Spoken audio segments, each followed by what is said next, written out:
देखिएगा, अपन द्रव्यमान केंद्र की गति का अध्ययन कर रहे थे। उस द्रव्यमान केंद्र की गति के अंतर्गत अपन ने द्रव्यमान केंद्र की स्थिति तो अपन ने पहले ही पढ़ ली थी। द्रव्यमान केंद्र का वेग ज्ञात कर लिया था, द्रव्यमान केंद्र का त्वरण अपन ने ज्ञात कर लिया था। फिर अब अपन इसमें बात करेंगे द्रव्यमान केंद्र के संवेग और संवेग संरक्षण की। तो जो नंबर थर्ड पॉइंट अपने पास इसके अंदर आ रहा है वो थर्ड पॉइंट है द्रव्यमान केंद्र का संवेग। नंबर थर्ड है द्रव्यमान केंद्र का संवेग,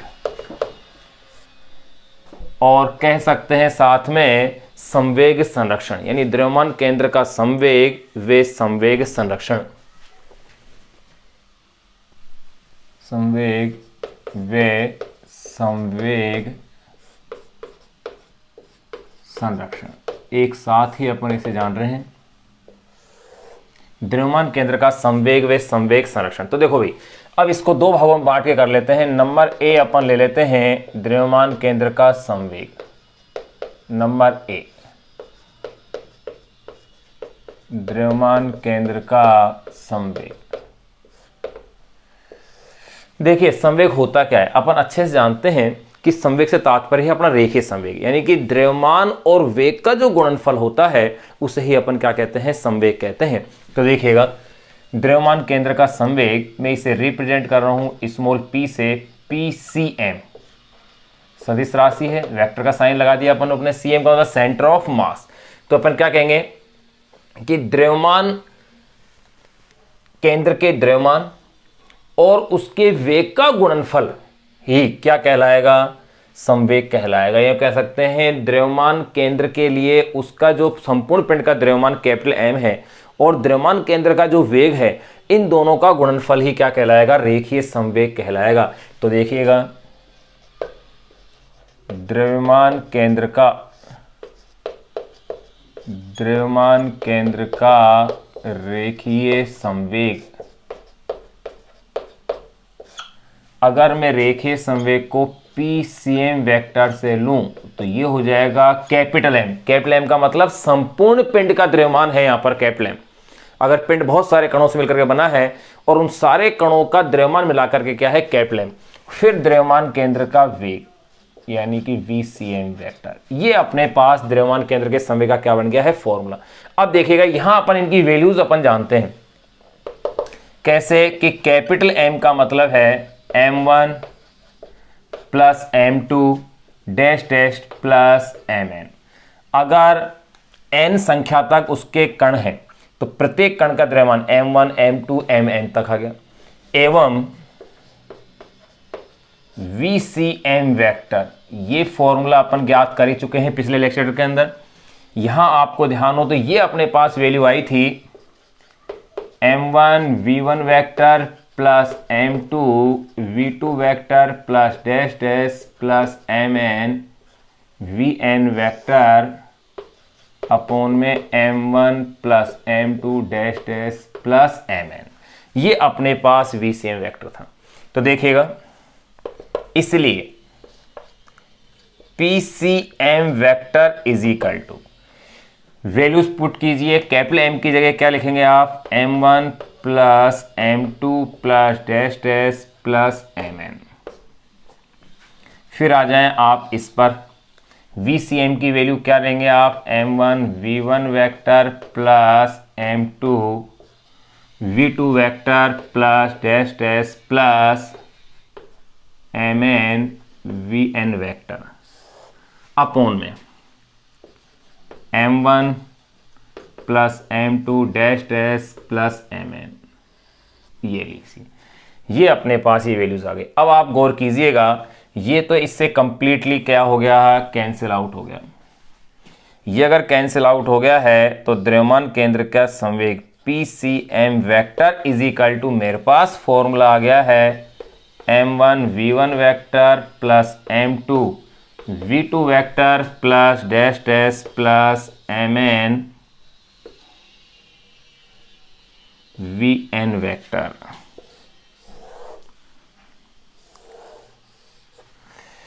P C M vector equal to M one V one vector plus M two V two vector plus dash dash dash plus M N V N vector. ये अपने पास द्रव्यमान केंद्र का क्या आ गया, संवेग। नंबर बी पॉइंट, भाई हेडिंग क्या थी, द्रव्यमान केंद्र का संवेग व संवेग संरक्षण। तो द्रव्यमान केंद्र का संवेग ज्ञात कर लिया अपने नंबर ए पॉइंट में। नंबर बी अपन ज्ञात करेंगे संवेग संरक्षण।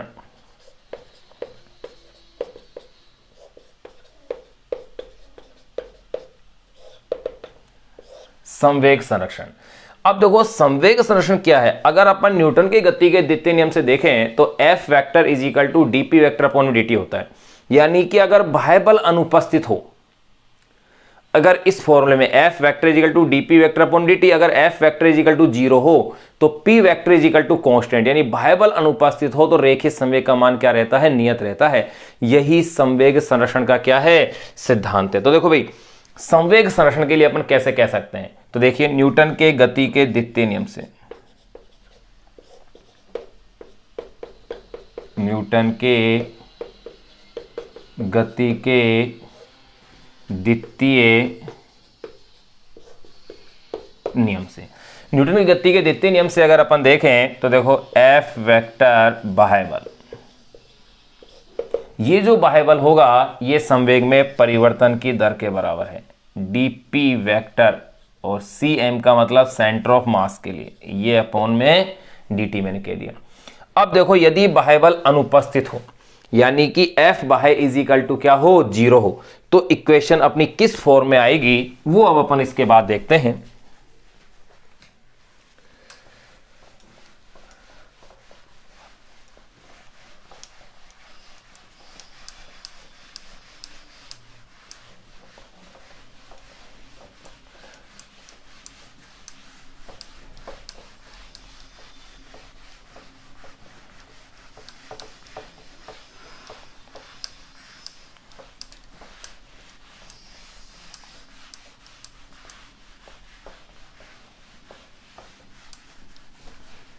देखो यहां एफ वेक्टर बाह्य यानी कि बाह्य बल है is equal to D P C M vector upon में डी टी, यह आया था इक्वेशन नंबर में न्यूटन की गति के द्वितीय नियम से।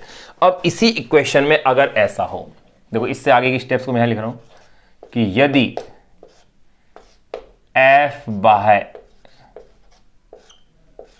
वेक्टर इज इक्वल टू क्या हो, 0 हो, तो यानी कि बाह्य बल क्या हो, अनुपस्थित हो, तो देखिए 0 is equal to D P C M vector upon में dt, या D P C M vector is equal to 0, यानी कि P C M vector is equal to हो गया है कांस्टेंट, अर्थात कोई नियतांक आ गया। तो अपन क्या कह सकते हैं कि बाह्य बल की अनुपस्थिति में द्रव्यमान केंद्र का संवेग क्या रहता है, नियत रहता है। यही संवेग संरक्षण का क्या है, सिद्धांत है। अतः बाह्य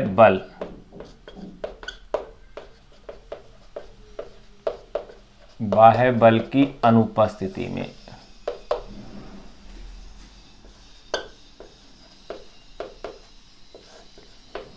द्रव्यमान केंद्र का संवेग, अतः बाह्य बल की अनुपस्थिति में द्रव्यमान केंद्र का संवेग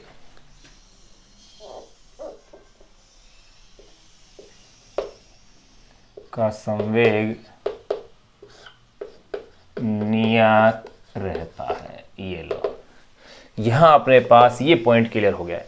अब देखिए भाई इसी में, अब यहां पर संवेग, तो अपन संवेग क्या है, जैसे कोई पिंड है तो बहुत सारे कणों से मिलकर बना है, यानी कि पहले कण का m1 v1 वेक्टर, दूसरे कण का संवेग m2 v2 vector plus dash dash mn vn vector is equal to, आप लिख देंगे इसे कांस्टेंट। ये लीजिए, ये अपने पास संवेग संरक्षण वाला पॉइंट भी अपने पास क्या हो गया, कंप्लीट हो गया। अब देखिएगा 3 पॉइंट अपन ने पूरे कर लिए हैं। द्रव्यमान केंद्र जो अपन ने पढ़ा था, द्रव्यमान केंद्र की गति, द्रव्यमान केंद्र की गति के अंदर अपन ने पहला कॉन्सेप्ट जो देखा वो उसका वेग देखा। दूसरा अपन ने वेग के साथ साथ इसके अंदर देखा इसका त्वरण। तीसरा संवेग, और संवेग के साथ साथ देखा है अपन ने संवेग संरक्षण को भी समझा है। ये सब अपन ने देखे थे n कणों के लिए। अगर केवल दो ही कणों का निकाय हो, अगर केवल दो ही कणों का निकाय हो तो अपन इसे कैसे लिखेंगे, m1v1 plus m2v2 is equal to constant.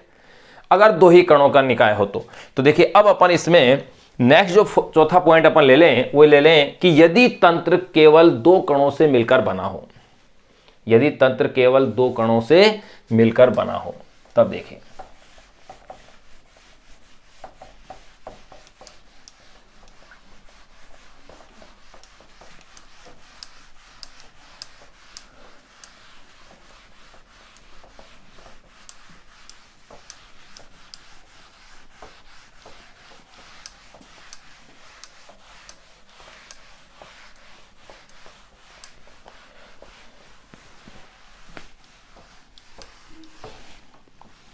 Number 4, चौथा पॉइंट अपन इसके अंदर ले रहे हैं,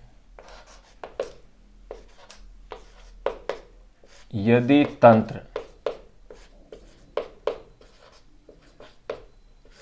केवल दो ही कणों से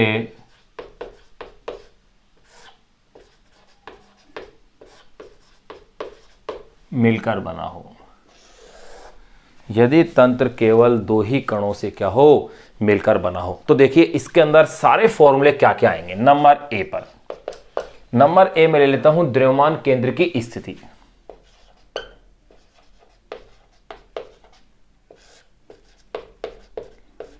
द्रव्यमान केंद्र की स्थिति,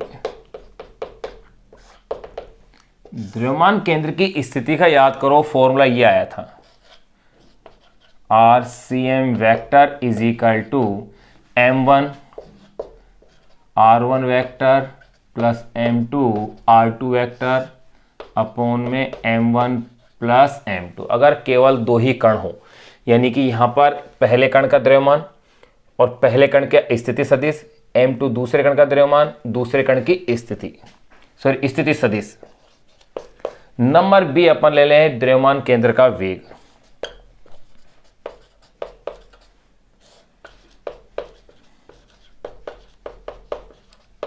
द्रव्यमान केंद्र का वेग अगर ये लिखें तो VCM vector is equal to, यहां ये द्रव्यमान केंद्र का वेग आएगा M1 V1 vector plus M2 V2 vector upon में M1 प्लस M2।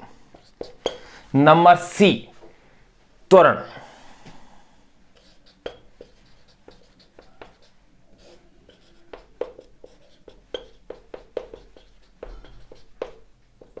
द्रव्यमान केंद्र का त्वरण। तो देखो भाई द्रव्यमान केंद्र का त्वरण भी अपन ले सकते हैं। कैसे लेंगे द्रव्यमान केंद्र का त्वरण? त्वरण का मतलब क्या था? वेग में परिवर्तन की दर थी।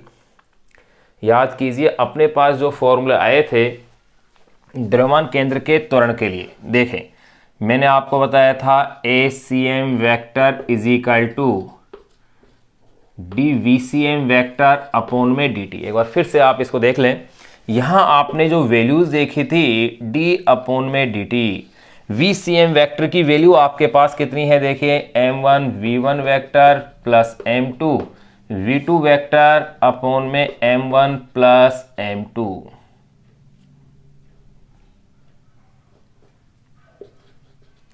M1 प्लस M2, यही VCM की वैल्यू है। अब आप देखें इसके अंदर ये तो आपने बाहर कर दिया था M1 प्लस M2 को, यहां रह गया था D अपॉन में DT।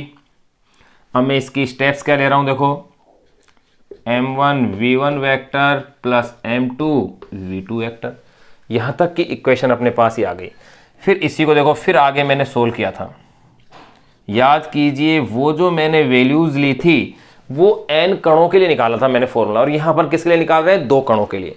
साइड के स्टेप्स को मैं सोल्व कर रहा हूं 1 अपॉन में M1 प्लस M2। देखो इसको अब मैं कैसे लिखूंगा, ये हो गया है M1 dV1 वेक्टर अपॉन में DT plus M2 dV2 vector upon में DT। फिर देखिएगा ACM vector is equal to, ये तो अपने पास m1 प्लस m2 है, ये ध्यान दीजिएगा। dv1 अपॉन में v2, dv1 vector upon dt क्या बन गया, ये तो m1 है, ये हो गया है ma1 plus m2 a2 vector upon में m1 प्लस m2। ये लो भाई, मैंने छोटा सा डेरिवेशन यहाँ इसका और कर दिया है त्वरण का। तो देखो यहाँ पर द्रव्यमान केंद्र के अगर त्वरण की बात करूँ तो यहाँ मैं इसको डायरेक्ट लिख रहा हूँ, आप चाहे तो स्टेप्स को यहाँ से नोट कर सकते हैं। ACM vector is equal to, क्या लिखूंगा मैं इसे, m1 a1 vector plus m2 a2 vector upon में m1 प्लस m2। एक तो फॉर्मूला मेरे पास द्रव्यमान केंद्र के त्वरण का ये आ गया। एक इसे बल के रूप में भी लिया जा सकता है। कैसे लिया जा सकता है कि त्वरण बराबर बल बटे कुल द्रव्यमान, आप उस रूप में भी लिख सकते हैं। ACM वेक्टर इक्वल टू कुल बाह्य बल बटे में कुल द्रव्यमान, लेकिन अपन तो इसी के रूप में लिख देते हैं। तो यहां एक अपने पास त्वरण का भी आ गया। फिर अपन बात करते हैं नंबर D, इसे मैं यहां ले लेता हूं नंबर D। चलो नंबर D, दो कणों के निकाय की अपन इसमें बात कर रहे थे। तो अब देखें, इसको आप चाहे तो साइड में आप नोट कर सकते हैं और चाहे तो स्टेप बाय स्टेप कर सकते हैं, तो डायरेक्ट भी आप लिख सकते हैं जो मैंने लिख दिया है यहाँ। ये मैंने आपको वापस से एक बार फिर से बता दिया है कि अपन त्वरण का फॉर्मूला किस तरह से इसका जो है डिराइव कर रहे हैं।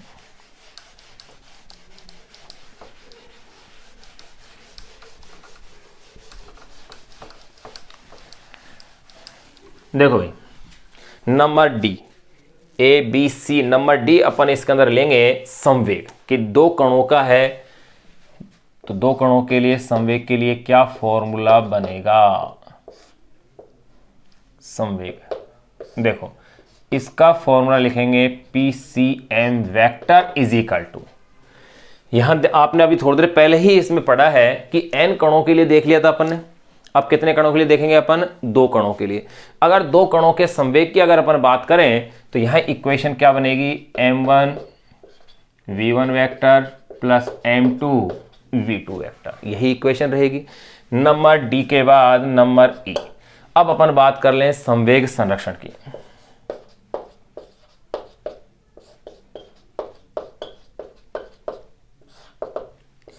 संवेग संरक्षण के अनुसार क्या होगा, इन दोनों ही कणों के लिए ये जो संवेग होगा ये कैसा होगा, नियत होगा। तो देखो संवेग संरक्षण से अपन क्या कह सकते हैं, m1 v1 vector plus m2 v2 vector is equal to, क्या लिख देंगे, क्योंकि अगर प्रारंभिक अवस्था में संवेग शून्य था तो बाद में भी संवेग क्या रहेगा, शून्य ही रहेगा। चलो इसे यूं लिख दो आप, कांस्टेंट, यानी कि ये लो m1 v1 vector plus m2 v2 vector is equal to क्या लिखा जाएगा, कांस्टेंट। या आप इसे यहां पर अगर इसका इस रूप में देखें कि प्रारंभ में अगर द्रव्यमान केंद्र स्थिर था तो यहाँ ये फिर भी क्या रहेगा, स्थिर, यानी उसका संवेग क्या है, 0 है। अगर ऐसा है तो इसी से आपके पास इक्वेशन यूं आ जाएगी, v1 वेक्टर अपॉन में v2 vector is equal to minus m2 upon में m1, या आप इसे v1 वेक्टर अपॉन में v2 वेक्टर मॉडुलस ले लें m2 अपॉन में m1, यानी कि अब आप कह सकते हो v1 अपॉन में v2 is equal to m2 upon में m1। यानी भारी कण का वेग कम और हल्के कण का वेग क्या होगा, ज्यादा होगा।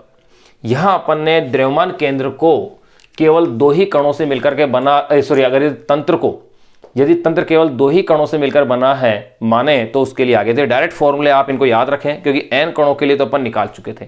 अब अपन बात करेंगे द्रव्यमान केंद्र की गति के उदाहरण, examples of centre of mass.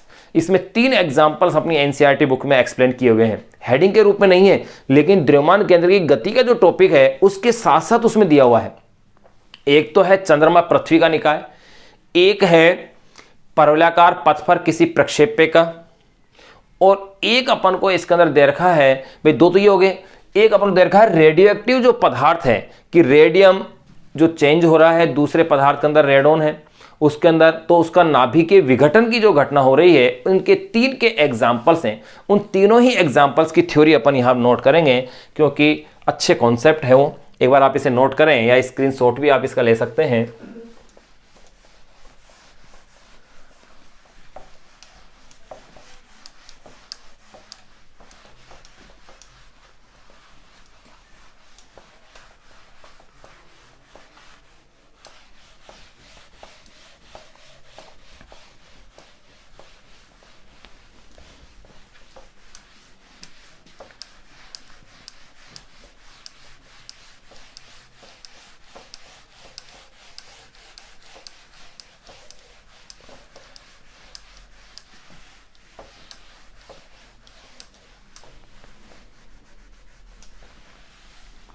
देखिएगा, नेक्स्ट अपन टॉपिक पढ़ने जा रहे हैं द्रव्यमान केंद्र की गति के उदाहरण। ध्यान रहे बुक के अंदर हेडिंग ये है नहीं, लेकिन टॉपिक अपनी बुक के अंदर है, क्योंकि एनसीईआरटी की बुक है।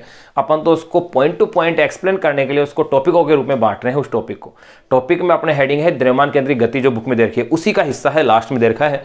तो जिसको अपन अब जान रहे हैं वो है द्रव्यमान केंद्र की गति के उदाहरण। द्रव्यमान केंद्र की गति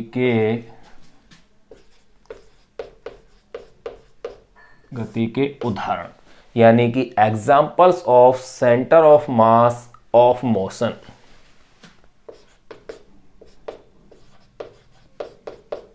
examples of centre of mass of motion.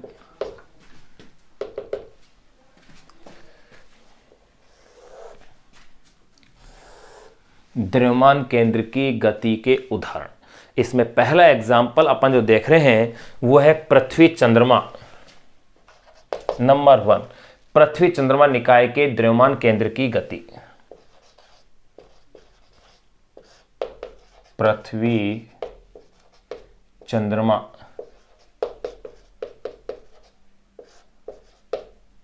निकाय के द्रव्यमान केंद्र की गति।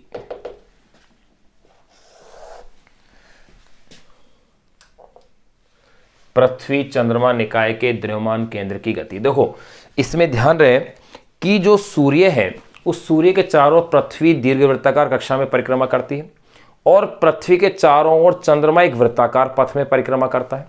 यानी कि इस प्रकार की गति है।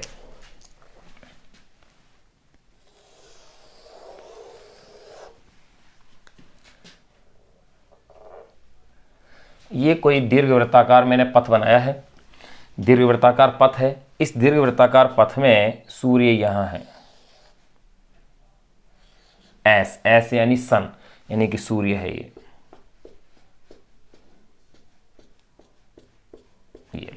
ये सूर्य है। अब देखिएगा होता क्या है, यहां आप क्या देखते हैं कि पृथ्वी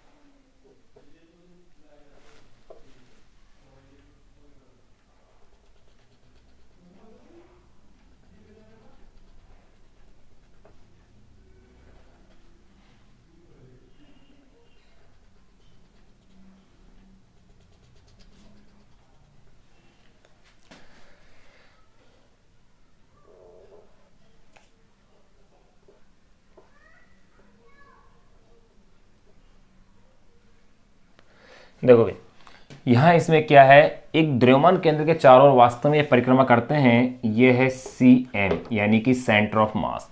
इस सेंटर ऑफ मास में यहां ये तो है, देखो अर्थ ले लिया मैंने E, फिर यहां मैंने ले लिया है ये मून है, कैपिटल M हो गया। तो यहां आप में इस दीर्घवृत्ताकार पथ में इस सूर्य के चारों ओर तो कौन परिक्रमा करती है, पृथ्वी। पृथ्वी के चारों ओर कौन चक्कर कर रहा है वृत्ताकार पथ के अंदर, चंद्रमा। M यानी moon, E means earth, CM का मतलब सेंटर ऑफ मास। यानी एक्चुअली ये जो दोनों हैं ये सब के सब किसके परिक्रमा करते हैं, सेंटर ऑफ मास की, यानी कि द्रव्यमान केंद्र की परिक्रमा करते हैं। तो इसको अपन कैसा लिख सकते हैं वो देखिएगा, डायग्राम आपको ये याद रखना ही है। इसमें अपन लिख सकते हैं कि पृथ्वी सूर्य के चारों ओर वृत्ताकार कक्षा में घूमती है।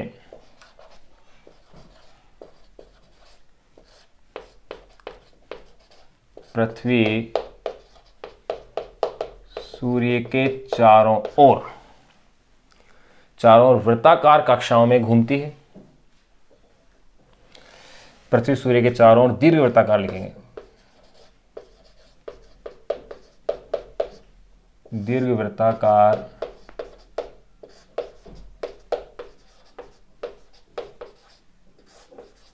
कक्षा में घूमती है। पृथ्वी सूर्य के चारों ओर दीर्घ वृत्ताकार कक्षा में क्या होती है, घूमती है, जबकि चंद्रमा पृथ्वी के चारों ओर, जबकि चंद्रमा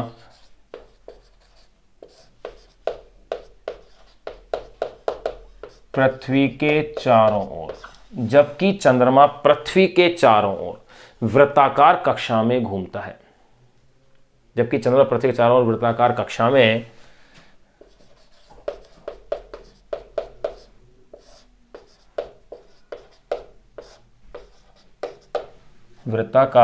में घूमता है।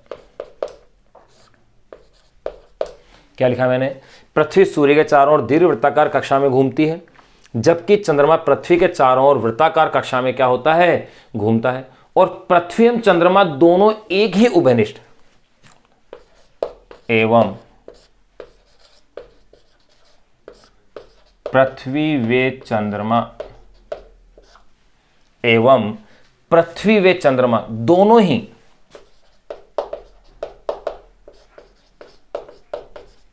ही एक उभयनिष्ठ द्रव्यमान, एक उभयनिष्ठ यानी कि कॉमन उभयनिष्ठ द्रव्यमान केंद्र के सापेक्ष, एक उभयनिष्ठ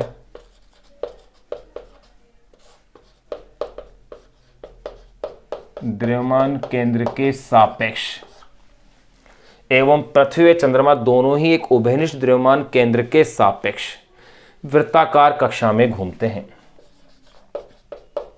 के सापेक्ष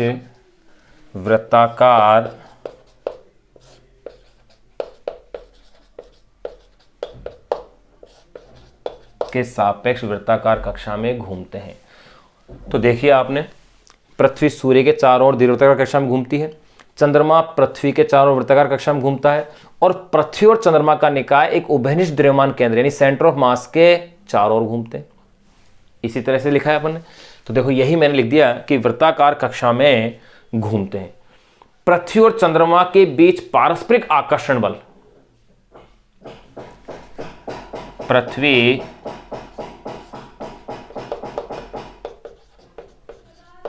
पृथ्वी और चंद्रमा के बीच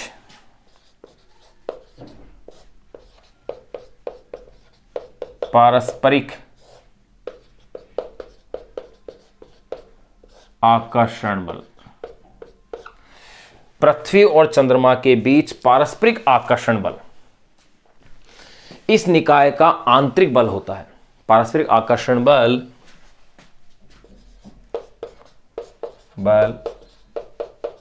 इस निकाय का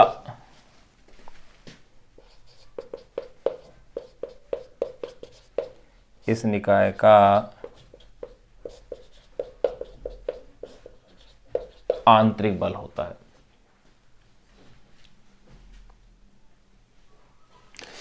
बल इस निकाय का क्या होता है, आंतरिक बल होता है। तथा सूर्य द्वारा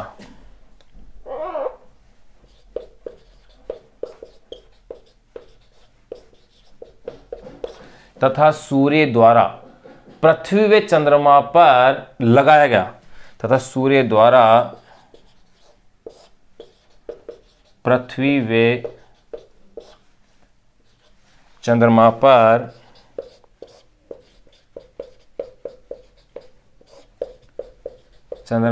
लगाया गया गुरुत्वाकर्षण बल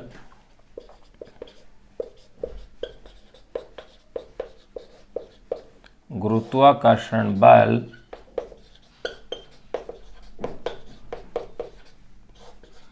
इस निकाय का बाह्य बल है। इस निकाय का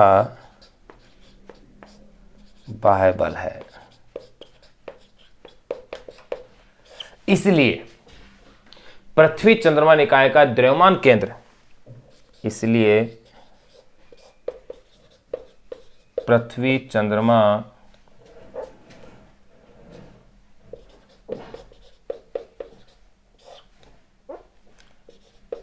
निकाय का द्रव्यमान केंद्र, इसलिए पृथ्वी चंद्रमा निकाय का द्रव्यमान केंद्र का जो द्रव्यमान केंद्र है, यह अपन कह सकते हैं। इसके बाद एक लाइन ऐड कर दें, जैसे सूर्य तथा पृथ्वी व चंद्रमा पर लगाया गया गुरुत्वाकर्षण बल इस निकाय का बाह्य बल है। चूंकि यूं कह दें अपन, चूंकि पृथ्वी चंद्रमा निकाय का द्रव्यमान केंद्र, यूं कह सकते हैं चूंकि पृथ्वी का द्रव्यमान चंद्रमा के द्रव्यमान से, इस तरह से ऐड करेंगे। इस लाइन को थोड़ा सा ऐड कर दें।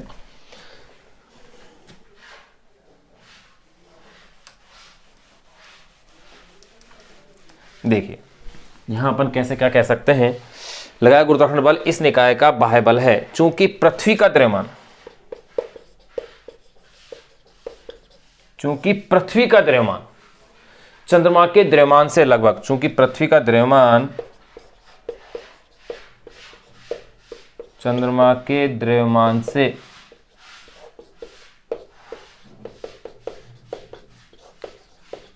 से लगभग 80 गुना होता है।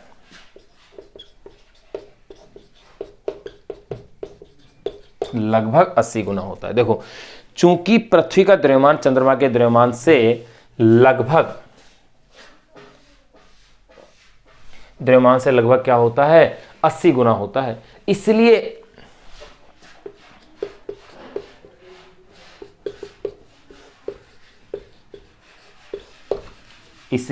पृथ्वी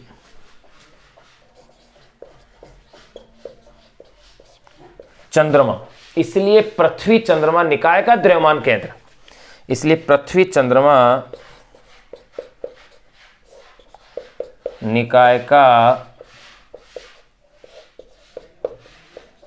द्रव्यमान केंद्र यानी कि CM, सेंटर ऑफ मास, इसलिए पृथ्वी चंद्रमा निकाय का द्रव्यमान केंद्र यानी कि सेंटर ऑफ मास पृथ्वी व चंद्रमा को मिलाने वाली रेखा को,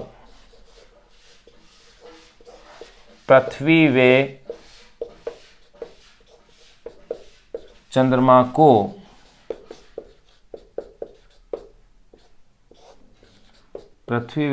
को मिलाने वाली रेखा को,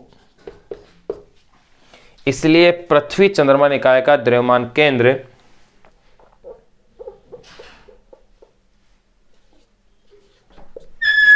पृथ्वी व चंद्रमा को मिलाने वाली रेखा को 1:80, 1:80 के अनुपात में बांटेगा,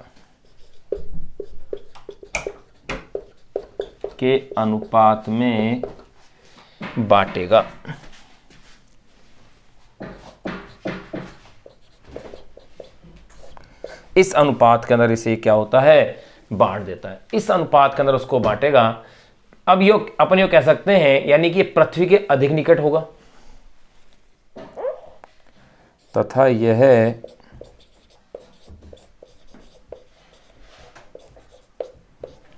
पृथ्वी के अधिक निकट होगा। ये तो अपने देख लिया कि द्रव्यमान केंद्र बाहरी पिंड के क्या होता है, निकट होता है। अगर ये पृथ्वी के अधिक निकट होगा, एक्चुअली वास्तव में ये क्या होता है, पृथ्वी में ही होगा, लेकिन अपन यहां तो ये लिख रहे हैं कि ये पृथ्वी का क्या होगा, अधिक निकट होगा, बांटेगा तथा पृथ्वी का क्या होगा, अधिक निकट होगा। ये द्रव्यमान केंद्रीय है। इसमें एक लाइन आप ये भी कह सकते हैं, यह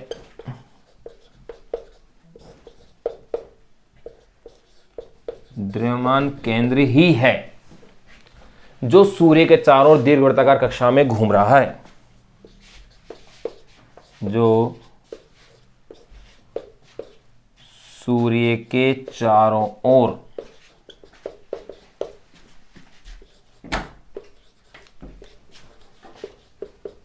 दीर्घवृत्ताकार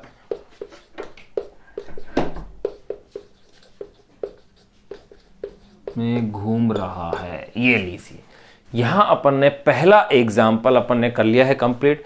आप एक बार इसे ऐसे एजिट ऐसे कैसे आप इसे नोट कर लें, इसका स्क्रीनशॉट भी ले सकते हैं। मैं एक बार इसे रिपीट कर दूं। पृथ्वी चंद्रमा निकाय के द्रव्यमान केंद्र की गति अपन पढ़ रहे थे। इसके अंदर अपन ने क्या देखा, पृथ्वी सूर्य के चारों ओर दीर्घ वृत्ताकार कक्षा में घूमती है, जबकि चंद्रमा पृथ्वी के चारों ओर वृत्ताकार कक्षा में घूमता है। एवं पृथ्वी व चंद्रमा दोनों ही एक उभयनिष्ठ द्रव्यमान केंद्र के सापेक्ष वृत्ताकार कक्षा में घूमते हैं। पृथ्वी और चंद्रमा के बीच पारस्परिक आकर्षण बल इस निकाय का आंतरिक बल होता है तथा सूर्य द्वारा पृथ्वी व चंद्रमा पर लगाया गया गुरुत्वाकर्षण बल इस निकाय का बाह्य बल है। चूंकि पृथ्वी का द्रव्यमान चंद्रमा के द्रव्यमान से लगभग 80 गुना होता है, इसलिए पृथ्वी चंद्रमा निकाय का द्रव्यमान केंद्र पृथ्वी व चंद्रमा को मिलाने वाली रेखा को 1:80 के अनुपात में बांटेगा तथा ये पृथ्वी के अधिक निकट होगा। यानी कि द्रव्यमान केंद्र जो वास्तव में कहाँ होगा, पृथ्वी में ही होगा। और ये द्रव्यमान केंद्रीय है जो सूर्य के चारों ओर दीर्घवृत्ताकार कक्षा में क्या होगा, घूमेगा। एक एग्जाम्पल अपन ने कंप्लीट कर लिया है। सेकेंड एग्जाम्पल और अपन इसका देखते हैं, वो है रेडियोएक्टिव नाभिक का विघटन।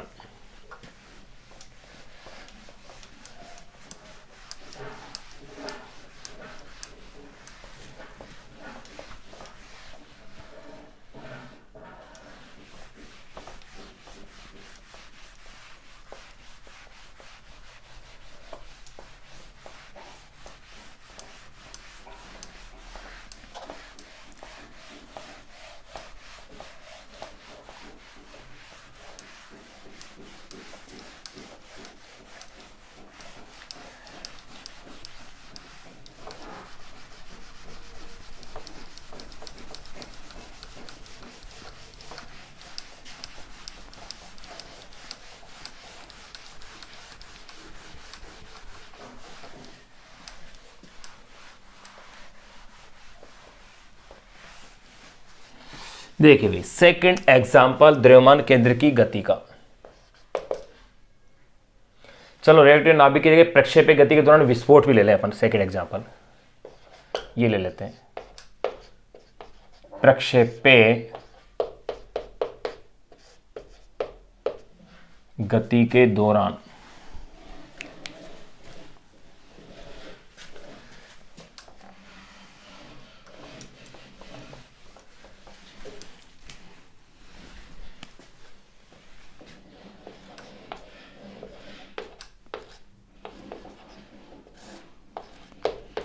प्रक्षेपी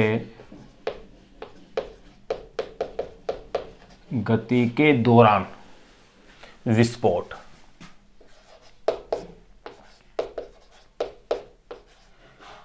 और देखो, प्रक्षेपी गति अपन पढ़ चुके हैं चौथे चैप्टर में कि अगर किसी वस्तु को कोई कोण बनाते हुए अपन फेंक रहे हैं तो वो एक परवलयाकार पथ पर क्या करती है, गति करती है।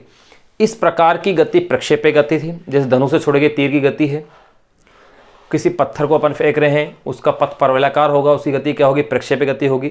अगर इसके अंदर इस प्रक्षेपी गति के दौरान विस्फोट हो रहा है, जैसे आपने वो सिंपल देखा होगा, हवा में जब पटाखे छोड़े जाते हैं तो पटाखा ऊपर जाकर के जब वो विस्फोटित होता है, यानी वो फटता है, तो उसके अंदर क्या होता है, उस पटाखे का जो द्रव्यमान केंद्र है वो तो अपने नियत पथ पर गति करता है, जिस पथ पर कर रहा था परवलयाकार, लेकिन उसके अवयव अलग अलग पथों पर क्या करेंगे, मूवमेंट करेंगे, उनका सबका अलग अलग पथ होगा। तो यही अपन पॉइंट लिख रहे हैं, प्रक्षेपी गति के दौरान विस्फोट, यानी कि जैसे हवा में छोड़े गए पटाखे। इसका एग्जाम्पल लेंगे अपन, जैसे हवा में छोड़े गए पटाखे।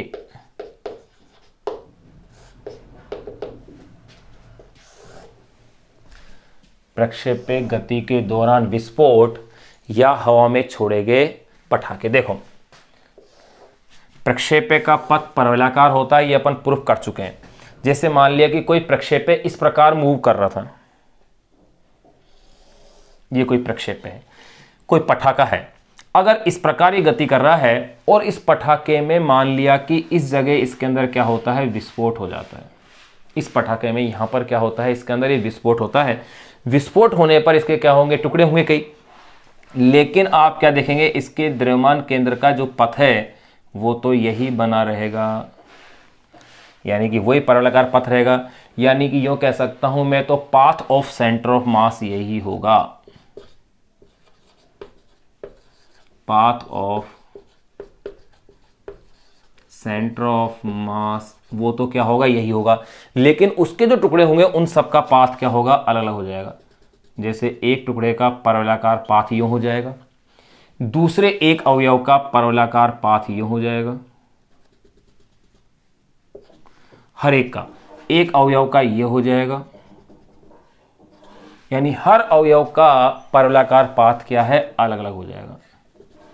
एक अवयव का यूं परवलयाकार पाथ हो सकता है, यानी हर अवयव का परवलयाकार पाथ क्या होगा, अलग अलग होगा। लेकिन द्रव्यमान केंद्र का खुद का पाथ क्या होगा, अपरिवर्तित रहेगा।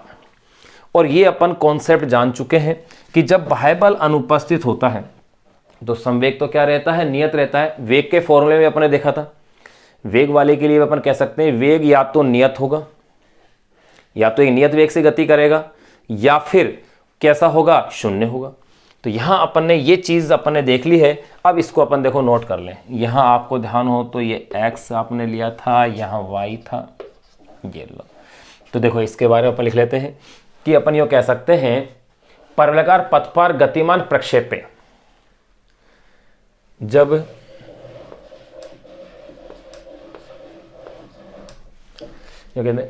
परवलयाकार पथ पर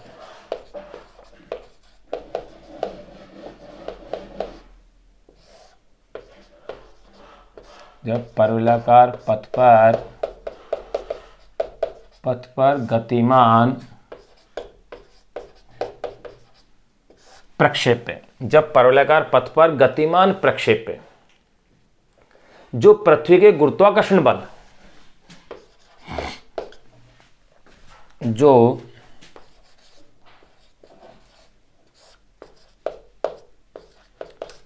पृथ्वी के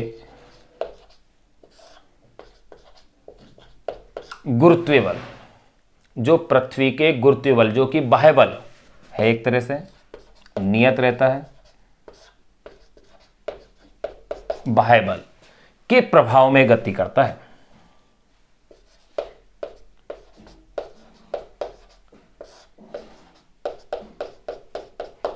के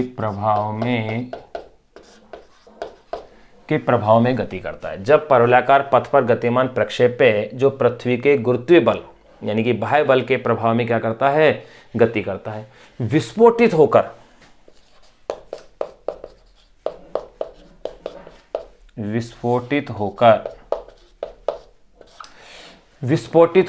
कई टुकड़ों में विभाजित हो जाता है।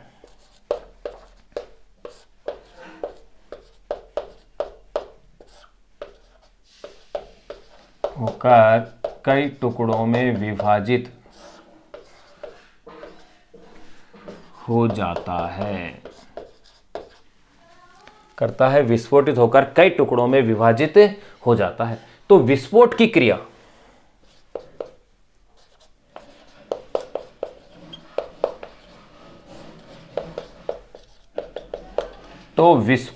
जो क्रिया होती है आंतरिक बलों के फलस्वरूप होती है। तो विस्फोट की क्रिया आंतरिक बलों के फलस्वरूप होती है। तो विस्फोट की क्रिया आंतरिक बलों के फलस्वरूप होती है, आंतरिक बलों के फलस्वरूप होती है। और बाह्य बल क्या रहता है, अपरिवर्तित रहता है, के फलस्वरूप होती है। और बाह्य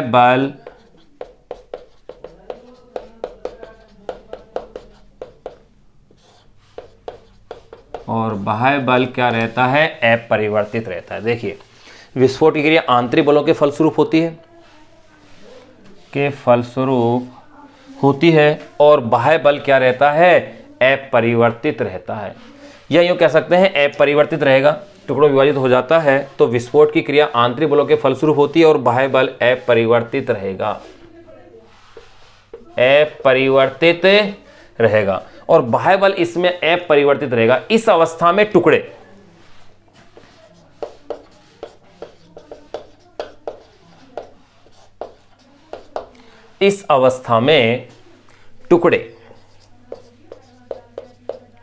जो भी टुकड़े हुए हैं, देखो आप 4 टुकड़े हैं, अलग अलग पाथ पर जा रहे हैं, लेकिन द्रव्यमान केंद्र का पाथ वही है, path of centre of mass same है, उसमें कोई चेंज नहीं किया, उसने अपने परवलयाकार पथ को उसी को फॉलो कर रहा है। परवलयाकार पथ पर तो वो भी है, लेकिन उनका पथ क्या हो गया, चेंज हो गया। इस अवस्था में टुकड़े, यूं कह सकते हैं, इस अवस्था में टुकड़े भिन्न दिशाओं में भिन्न भिन्न पथों पर, इस अवस्था में टुकड़े भिन्न दिशाओं में भिन्न भिन्न पथों पर, भिन्न दिशाओं में भिन्न भिन्न पथों पर गति करेंगे, भिन्न भिन्न पथों पर गति करेंगे। लेकिन ध्यान रहे उनका द्रव्यमान केंद्र अपने पूर्व पथ, लेकिन उनका द्रव्यमान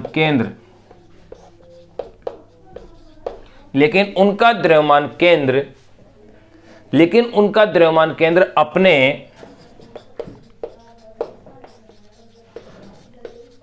पूर्ववत, यानी कि जो पहले का पथ है, अपने पूर्ववत परवलयाकार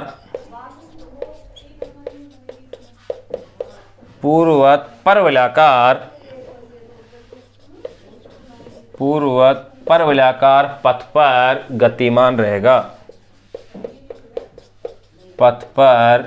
गतिमान रहेगा, ये लो अपने सेकंड एग्जांपल भी क्लियर कर लिया है। जब परवलयाकार पथ पर गतिमान प्रक्षेप्य जो पृथ्वी के गुरुत्वीय बल यानी बाह्य बल के प्रभाव में गति करता है, विस्फोटित होकर कई टुकड़ों में विभाजित हो जाता है, तो विस्फोट की क्रिया आंतरिक बलों के फलस्वरूप होती है और बाह्य बल अपरिवर्तित रहेगा। इस अवस्था में टुकड़े भिन्न दिशाओं में भिन्न भिन्न पथों पर गति करेंगे, लेकिन उनका द्रव्यमान केंद्र अपने पूर्ववत परवलयाकार पथ पर क्या रहेगा, गतिमान रहेगा। यानी द्रव्यमान केंद्र का पथ वही रहेगा, यानी path of centre of mass तो वही है जिस पथ से वो आ रहा था, लेकिन टुकड़ों के द्रव्यमान जो टुकड़े हैं उनका अलग अलग क्या हो गया, परवलयाकार पथ हो गया। अब तीसरा और लास्ट एग्जांपल अपन देख लेंगे, रेडियोएक्टिव नाभिक का विघटन, कि उसके अंतर्गत भी इन नियमों की क्या पालना होती है, द्रव्यमान केंद्र का क्या होता है, वो और अपन देखते हैं। लास्ट और तीसरा एग्जाम्पल है द्रव्यमान केंद्र की गति के उदाहरणों में।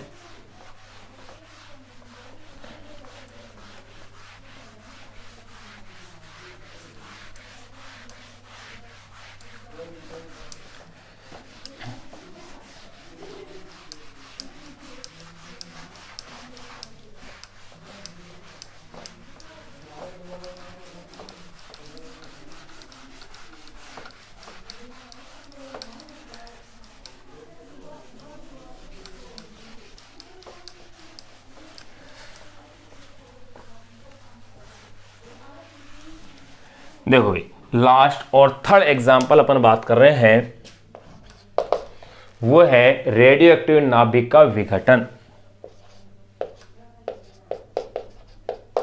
रेडियो एक्टिव नाभिक का विघटन।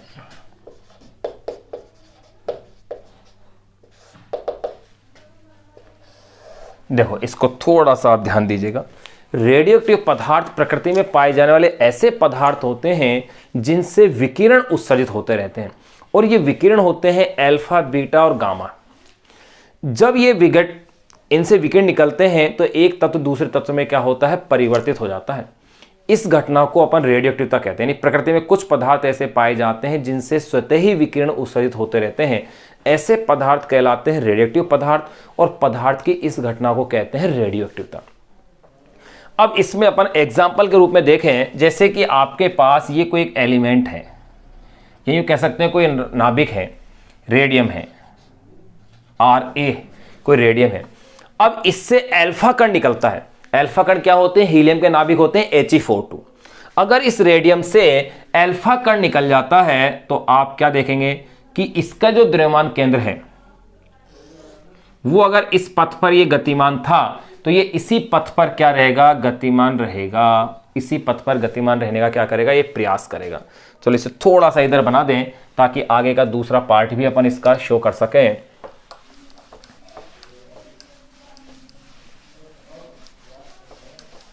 देखिएगा, ये मैंने ले लिया है कि कोई ये नाभिक है, रेडियम का नाभिक है, जिसे अपन कह सकते हैं Ra। अगर इसका विघटन होता है और इससे एक अल्फा कण निकलता है, इससे क्या निकलेगा, एक अल्फा कण। अगर ये नाभिक इस दिशा में गतिमान था, अगर आप सपोज करें तो इससे देखो एक ये अल्फा कण, जिससे कि हीलियम का एक तरह से क्या है, नाभिक होता है He42, ये अल्फा कण है। ये लो, मैं इसे अल्फा कण कह देता हूं। दूसरा, इसके विघटन के बाद जो नया जो एलिमेंट बना है वो होता है, रेडियम से बनता है, अल्फा का निकलने पर रेडोन, यानी कि Rn। यहां मेरे पास, यहां ये द्रव्यमान केंद्र यहां हो गया है सेंटर ऑफ मास यानी कि Cn। इसमें अपन क्या देखते हैं, या तो उस पूर्ववत पथ पर रहेगा या फिर वो क्या रहेगा, स्थिर रहेगा। इसे मैं इस तरह से भी रिप्रेजेंट कर सकता हूं, देखो कैसे, जैसे ये रेडियम है, ये तो है भाई Ra है, ये कोई रेडियम है, ये आ गया है भाई यहां पर, तो इधर तो आ गया है कौन, रेडोन। यहां मैं बना देता हूं रेडोन को, ये लो, ये रेडोन आ गया है। और यहां इस डायरेक्शन में कौन चला गया है, अल्फा कण। ये ले लिया है मैंने अल्फा कण, He42, यानी कि अल्फा कण। इसमें आप क्या देख रहे हैं, जस्ट ऑपोजिट डायरेक्शन जा रहे हैं। रेडियम का वेग मैंने मान लिया कि v1 है इस डायरेक्शन के अंदर अगर, और इसका वेग मैंने क्या ले लिया है भाई, v2 है। तो जो हल्का है उसका वेग क्या है, ज्यादा है, इसका वेग v2 है, यानी कि v2 इज ग्रेटर देन क्या है, v1 है। ये लो, अब इसके बारे में अपन लिख लेते हैं। यहां इसमें क्या क्या कह रहे हैं वो चीज देखिएगा। रेडियो एक्टिव विघटन की घटना रेडियो एक्टिव विघटन की घटना, रेडियो एक्टिव विघटन की घटना निकाय के आंतरिक बलों के कारण होती है। कि घटना निकाय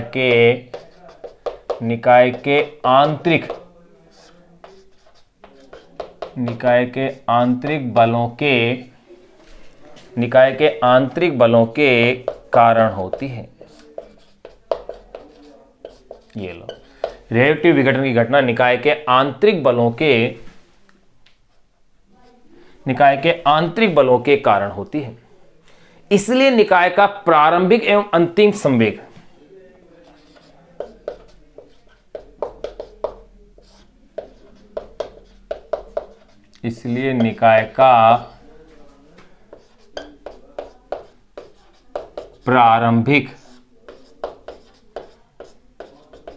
एवं अंतिम संवेग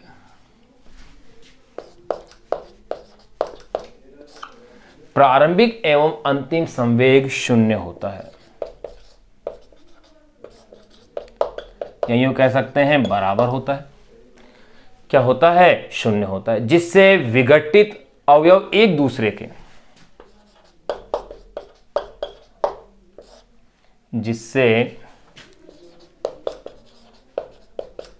विघटित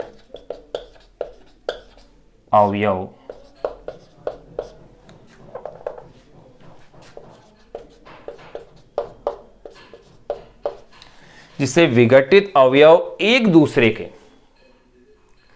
एक दूसरे के विपरीत दिशा में गतिमान होते हैं। एक दूसरे के विपरीत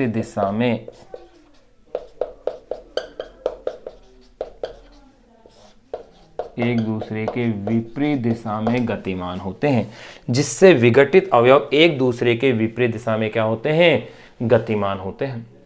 लेकिन निकाय का द्रव्यमान केंद्र, ध्यान रखना, लेकिन निकाय का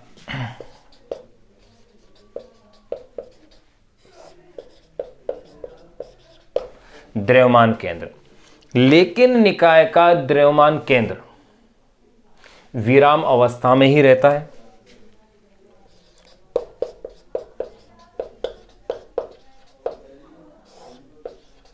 विराम अवस्था में ही रहता है। देखो आपने यहां देखा होगा इस केस के अंदर विराम अवस्था में अथवा नियत वेग से गतिमान होगा।